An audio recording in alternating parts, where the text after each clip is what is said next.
দেখুন আমাদের বাড়ির পাশে ধরা মাছ। এখন আমি মাছ কাটবো, কেটে তেল কই বানাবো। এই যে হাঁড়ির ভেতর নুন দিয়ে রেখেছি, লবণ দিয়ে না রাখলে মাছ কাটা যায় না। আমি এখন মাছ কাটবো।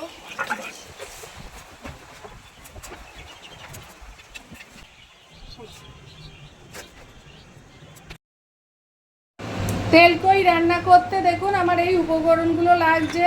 এই যে কই মাছ কেটে নুন হলুদ মাখিয়ে রেখেছি, এখানে শুকনো লঙ্কা আছে, পেঁয়াজ বাটা আছে, সর্ষে ছেঁকে রাখা আছে বেটে, হাতে বেটে, রসুন বাটা আছে, টমেটো কুচি আছে, কালো জিরে আছে, এখানে লবণ আছে, দেখুন এখানে একটু কাঁচা লঙ্কা বাটা আছে। এইবার দেখুন তেল গরম হতে দিয়েছি, কই মাছগুলো আমি ভাজতে দিলাম।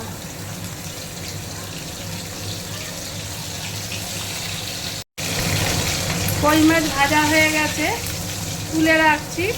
আমি আর একটা জিনিস দেখিয়ে রাখি, দেখেছেন মাছ কাটার সময় সবসময় এই এই দুটো পিঠি এইভাবে কেটে নিই যাতে ভেতরে তেল মশলাটা ঢোকে।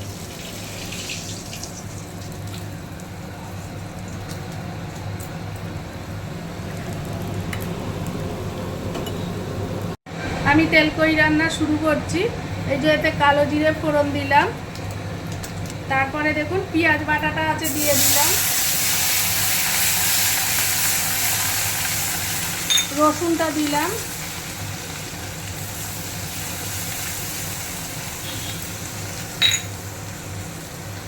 টমেটো কুচি দিয়ে দিলাম,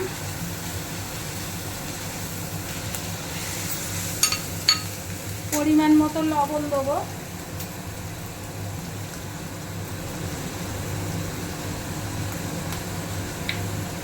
পরিমাণ মতো হলুদ দেবো, দেখুন পরিমাণ মতো লঙ্কা দিচ্ছি,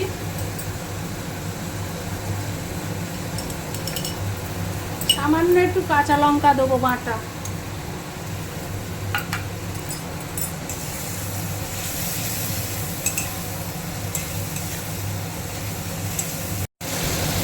এরপরে দেখুন এই সামান্য একটু চিনি দিচ্ছি। সর্ষে বেটে দেখুন আমি সবসময় ছেঁকে রেখে দিই, খোসাটা ফেলে সেই জলটা দিয়ে দিলাম। এদিকে কড়াই ইয়েতে গরম জল হচ্ছে, ফুটন্ত জল দিয়ে দিলাম আমি একটু।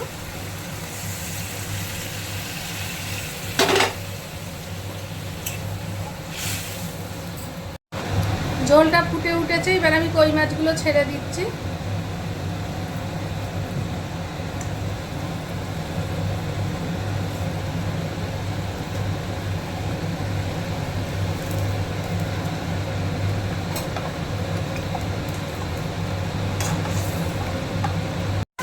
দেখুন আমার গ্রেভি কমপ্লিট। আমি সামান্য একটু কাঁচা তেল দিয়ে দিচ্ছি,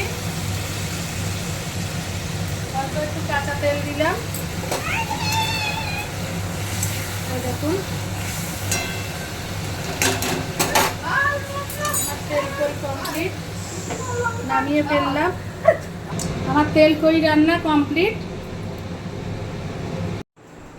আমার এই তেল কই রেসিপিটা যদি আপনাদের ভালো লেগে থাকে, আপনারা নিজেরা রান্না করে খেয়ে দেখবেন, তাহলে আমাকে লাইক করবেন, কমেন্ট করবেন, সাবস্ক্রাইব করবেন, শেয়ার করবেন।